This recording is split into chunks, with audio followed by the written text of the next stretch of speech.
Okay, today we are playing a game on the Temple of Anubis. We are in the Gold SR range, and we will be playing Zarya on attack and Brigitte on defense. And our current team composition doesn't really matter because we're in the very low end of gold. We're right against silver. There's a lot of silver players in this game, and there isn't that much point worrying about team comp that low down because team comps don't operate as they should because people don't know how to play their heroes yet, much less play the game as a whole. So there isn't much point worrying about it beyond, do we have a tank? Do we have a healer? We have both of those things. So that's kind of all that matters. So we're just going to start the game. So, we are on floatfeedback.com as well, so we're going to see the odd comment coming up in the corner. Only for the first half of the video, because people are cowards and can't be bothered to commit to the entire video, basically. Every time you go on this website, there's like a lot of comments for the first half or like third of the game, and then suddenly just completely stops. Fucking cowards, finish what you started. Anyway.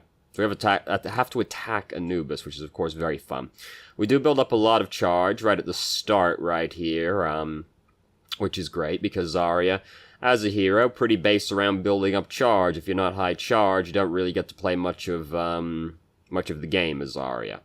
So we want to go left as is standard. There is a Junkrat in there, which makes it a little bit scary, but if it's just Junkrat, it's not really the end of the world, because he won't be able to, like, stick it out as long as you just walk through the door relatively decisively. If you, like, pussyfoot around in the doorway, then, yeah, you're gonna get killed before you come up to him, but otherwise you're gonna have to leave.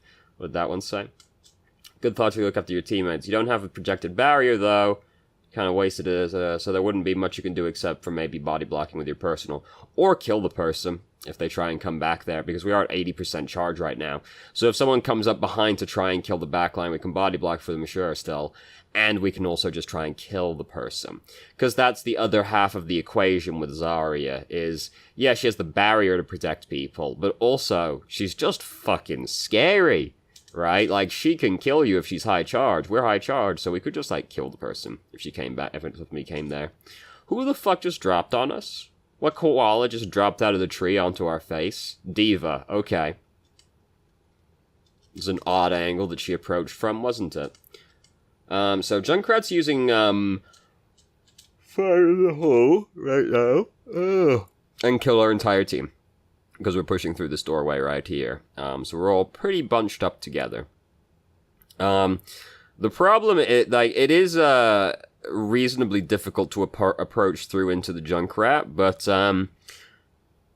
if you move through quite decisively, it doesn't really matter that much if Junkrat's in there. But we didn't really push through that quickly, and then we got caught in that scuffle in the doorway.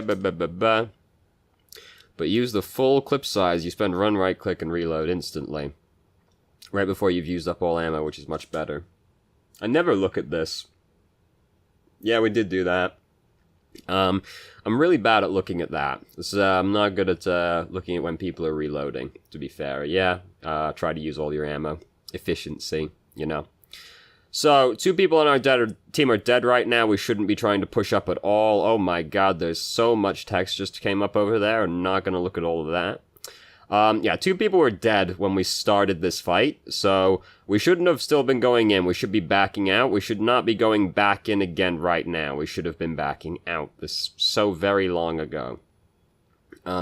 Once you're down 2 people, like relative to the enemy team at least, it's pretty much untenable to win the fight at that point, because fighting with a numbers disadvantage is extremely hard to do. Because, I mean, you have less people. Sometimes just fighting 5, like, even if 1 person is dead, that can often be enough that you shouldn't keep pushing in. But, once you have 2 people down, that's it. It's over at that point. It's basically done. Again, you lost 2 and still decide to go. Yeah, that's true as well. Then we get killed by the dragon in this doorway. Junkrat and they do also have Hanzo, actually, don't they? That's a good point, because Hanzo also just kind of spams into an area similarly to Junkrat. And then gets a lot of very skillful kills when his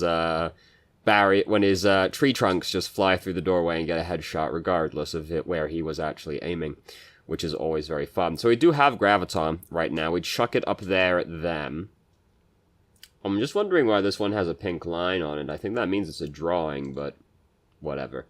So we chuck it up there and we get a bunch of people. We have Hanzo. Unfortunately, he doesn't actually just, like, chuck it in there immediately, so people end up getting away from it. It was, like, it caught a lot of them. Let's go back and look at that again, actually. Like, it caught basically their whole team, right? It caught 3 or 4 people, which is a lot of people. Unfortunately, they just end up not dying regardless, so that's unfortunate. We caught a lot of people with it. I would say the principal issue was that Hanzo didn't react quickly enough. Did we... What do we do? What are we doing, like, when we shoot into it right here? We had full ammo, fired once, reloaded again. Yeah, so that's bad, because we did just, like, trap them in the graviton over there, then we right-clicked once and reloaded at 75 ammo, rather than continuing to pump damage into it. So, that's also bad. We weren't very high charge at the time, which is unfortunate, but what is this one about? Right? Oh, so long. I don't care. I don't care that much. So, we're still trying to push our way in. We've got 30 seconds left, and we just lost Mercy at the very start of this fight, so that's unfortunate. Not exactly a good start. And then 2 more people are dead. Hanzo's now also dead. We shouldn't be trying to brute force it right now, because we still have 20 seconds left, which is long enough to wait for our team to be reasonably close for us to try and do this. Instead, we rush forward onto the point and fight at 2v6 and end up getting killed. Right as the rest of our team are getting in behind us. If we can rush up and touch it, like, a few seconds ago, like, if we could rush up and touch it, like, now, right? Then, as we're fighting, the rest of our team is getting there behind us. If you have to actually touch the objective in overtime or lose the game, you want to leave it, like, as long as possible to try and give your team as much time as possible to actually regroup and keep fighting. Because, as it stands, we just died 2v6 when we could have waited longer, and our team would have been closer. Instead, our team's rushing forward to try and fight at 4v6 at that point. Realistically, do you win the fight? No, probably not, but it was possible. Increased chance still. Better, why settle for less chance when you could have more chance? So, the issue I feel with the first checkpoint right there is just that, like, we didn't make very many decisive plays, really. We just kind of huddled around on the left-hand side and never really tried that hard to push through. Reinhardt in general wasn't moving up very aggressively, which sort of led to us kind of not really doing very much. Reinhardt in general played rather pensively, it felt like. And we as Zarya cannot do that much to actually just push forward. We're walking through the left-hand side, which is harder to do versus like a Junkrat and a Hanzo, because they can just spam into that area. There is the large health kit in that one room, which can help, but by the time we were getting there, we were basically already half dead, and then just getting killed by the tire. Even if, like, you want to go one way over the other way, if it doesn't work out, or the enemy team composition is makes it difficult to go that way, like if you looking down the left-hand side and you see like a fucking Symmetra and a Junkrat in there, that's the sign that you actually go right instead, because it's just easier to do that than push through the Junkrat spam, basically. And even if you don't think the other way is that much better, if you keep trying one way over and over and over again and it doesn't work, just try the other way. If something, like, what's the definition of madness, right? It's doing the same thing over and over again and expecting different results. That's actually not the definition of madness, but it certainly does sound good as a turn of phrase, doesn't it? So it's stuck. Yeah, like, even if you don't think the other way is actually any better, at least give it a try, Like, what do you have to lose if you've died going one way, like, 6 times? What are you going to lose by going the other way? Worst case scenario, you die again, but maybe it goes better than trying to push the other way. Usually there is one way that's just, like, blanketly better to go on a map. Like, an Anubis, I would say going left is, like, the correct play. Like, it's probably, like, 7 out of 10 times. Like Hollywood first checkpoint, going around the left-hand side is almost always better than just going straight towards the objective. Things like that. But sometimes the enemy team is positioned in such a way, or the composition is such, that going the other way is actually beneficial. So even if you set out with a firm plan in your mind where you're going to go, like, look at what the enemy team are and what they're doing, and then adjust accordingly if needed. Anyway, so that was rambling and incoherent point, which is what I'm all about. Concise and salient points are not what I'm about. I'm here to just go wildly off topic, complain, and occasionally talk about the gameplay in the background. So, we've got to defend now. We've got a Torbjorn who is not even behind the Orisa shield. So that's cool. We have, of course, also entered the Baguette section of gameplay. Baguette's a good hero. She's the hero I've played the most this season. So, in general, we just, like, want to try and fuck people up. So I'm going back right now to see where the enemy team is, really. So they're all out there, not really making any moves. So we just, like, go in on this guy as soon as we see him, basically, because we see the enemy team, we're not actually following him that closely. So he was basically by himself. We can do this pretty easily because the enemy team isn't that scary. Bridget's relatively hard to kill, and there's nobody in here that's great at killing us. The scariest thing is Junkrat, but besides that, they don't really have anything. So we can just kind of, like, go in there and get into a scuffle and back out again. Bridget's a very aggressive hero. She's very good at fighting people. So we want to try and fight people as much as possible, because that's kind of what she's about, basically. Very good at punishing people's mistakes, which also makes her very good at low SRs like this. So I'm going to go back right now, because we got hit right there. You do move faster running forward rather than backwards. If you're moving backwards, you move at 90% speed. But they have a Junkrat over there, and we got hit by one bomb. So it was rather we were looking back at them so that we can dodge the Junkrat bombs better, rather than just kind of hoping he doesn't shoot us in the back. Because Junkrat, you know, he's that way where you can dodge his projectiles with relative consistency, at least, if you're paying attention. So we lost Mercy and Torbjorn, and we are now immediately just trying to kill people. Baguette is really hard to kill as Baguette, but we don't really have a better target, I suppose. Mercy's in the sky right now, so we can't do anything about that, so the alternative is basically like D.Va right now. Because we do also have to try and contest the point, so Baguette's hard to kill, so that's kind of unfortunate. So Reaper just killed Orisa. Where is Reaper? Where is Reaper? Where did this happen? Orisa is up there. Okay.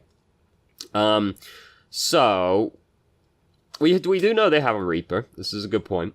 When you're playing Baguette, something you have to keep real careful track of is where the flankers are, because it's your job to kill them. And even Reaper, you can just kill Reaper. Like, it's actually relatively difficult for the Reaper to kill you. Because it is basically just like stun, whip, you know, like whip, stun, whip, and then you can hookshot him. And he's, like, lost a lot of health off of that as well. But when you're fighting as Bridget, like, it's really hard for you to die if you just use your shield mid-combat. Because if you're fighting, like, Reaper, you give him, like, bonk bonk, he's probably shot you. You hold the shield up for a little bit, regenerate behind your shield, and then keep going back to bonking him. So what I've gone back for here is we end up saving D.Va's life with the whip shot right there. Because don't forget, D.Va is going to come out of the mech, regardless of if we break the mech or not. So, whip-shotting her away like that only actually puts Baby D.Va way further away from us. So, we end up actually saving her by using the whip shot right there, whereas we could have just hit her and then we could use it to kill Baby D.Va. Instead, we've pushed Baby D.Va to safety. Which means very little, because we have, like, a Roadhog on our team, so she's going to be able to get another mech pretty quickly. So, you know, you got to be careful with whip shot, because it's one of those abilities that can save the enemy team, right? D.Va ended up dying in the end anyway, because she's bad, but we tried really hard to save her. You got to be careful when you're whip-shotting people. You do want to use it either to peel for other people or to try and execute them, but don't forget, if you kill D.Va's mech, Baby D.Va still comes out of the mech, so it's not that helpful to whip shot them unless like they're not gonna move, you know. So we've got Baguette in here. Excuse me. So we got Baguette in here right now. Trying to kill our Mercy, so we want to help with that. We just heard Deadeye happen outside, so Mercy died in the end regardless. And we're doing a lot of, like, switching around. Really, we want to, like, stick on somebody and try to kill them. Killing the... going on the Winston right here isn't, like, the greatest use of time, because Winston is trying to tase Roadhog. So that's, like, him really wasting his time more than anything else. I would rather if we're, like, looking around for somebody better, because if we actually go a little bit forward, we can see there was a Lucio on the objective with us. And it's more impactful for us to stun him, because then if we stun Lucio, we can mostly kill Lucio, so we only need, like, a little bit of assistance from our team. That's interesting. Baguette's shield is a little bit on the inconsistent side. I'm guessing it hadn't, like, fully deployed by, like, a frame or something, or latency, whatever.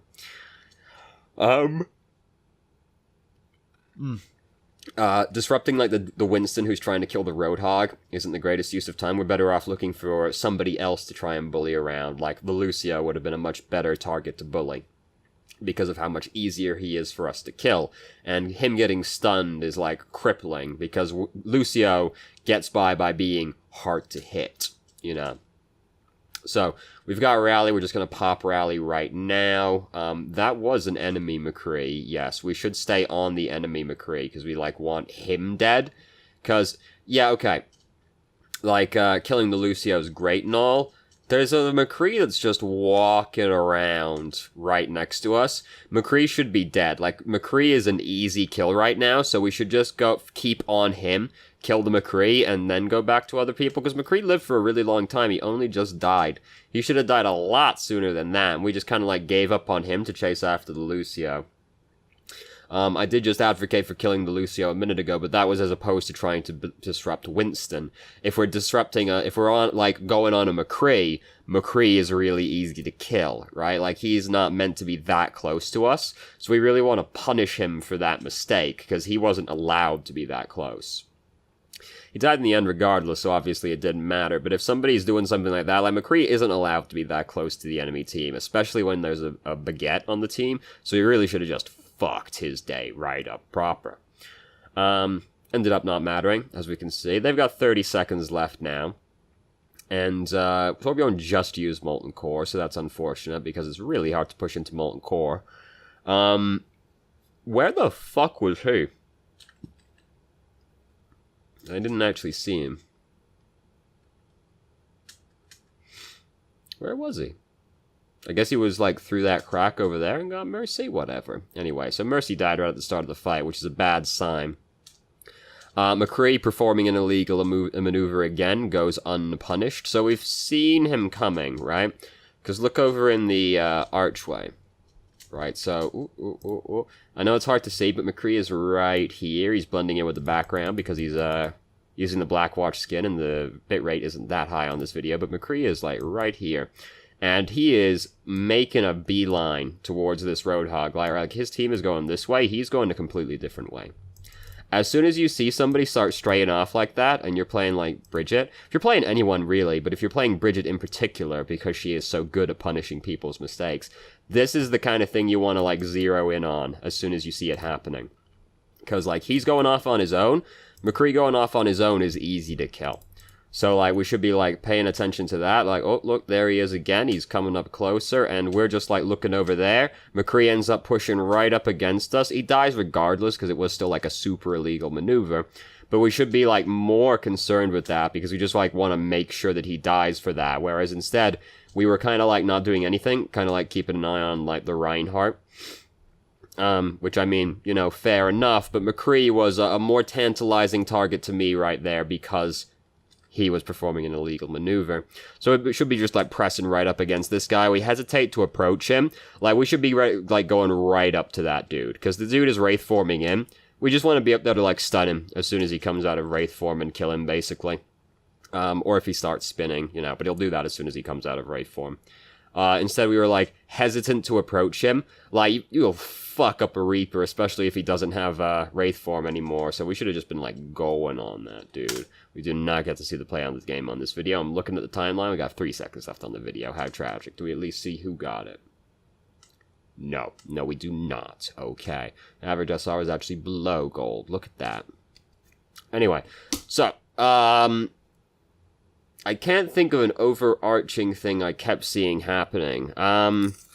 We did end up reloading really efficiently as Zarya quite a few times. So, you know, that's not bad. That's bad, rather. This is not bad. Not bad. It is bad. So, don't do that. Be more willing to just go a different way, right? Don't be so fixated on the one plan. Like, sometimes you have to adapt the plan partway through the match. Such is life, unfortunately. Sometimes we have to be somewhat versatile. Ooh, terrifying, I know. And then as Baguette, just be like, punish people for doing illegal shit, because that's what Brigitte's really good at doing. So as soon as you see somebody who is out of position or is, like, moving away they ain't allowed to go, just, like, fuck that dude, right? Like, just go up and fuck that dude, and don't, even if you think he's gonna die regardless, right? Like, you see the dude making the mistake, make sure he dies for his mistake. Brigitte is really good at punishing people's mistakes, and people in this kind of SR, they're gonna make a lot of mistakes. So you really have to be, like, ready to, like, dive on a person and be like, you are out of position. And fucking clap him to death. Run him down and spank him. That's a paddling right there. And that's what I can think of right now. So thank you very much for watching if you did. If you have any questions, feel free to ask. I'm more than happy to answer. If you haven't already, you can join our Discord and ask questions more directly and have a conversation about them, or just shitpost with us. And I hope you found the video helpful.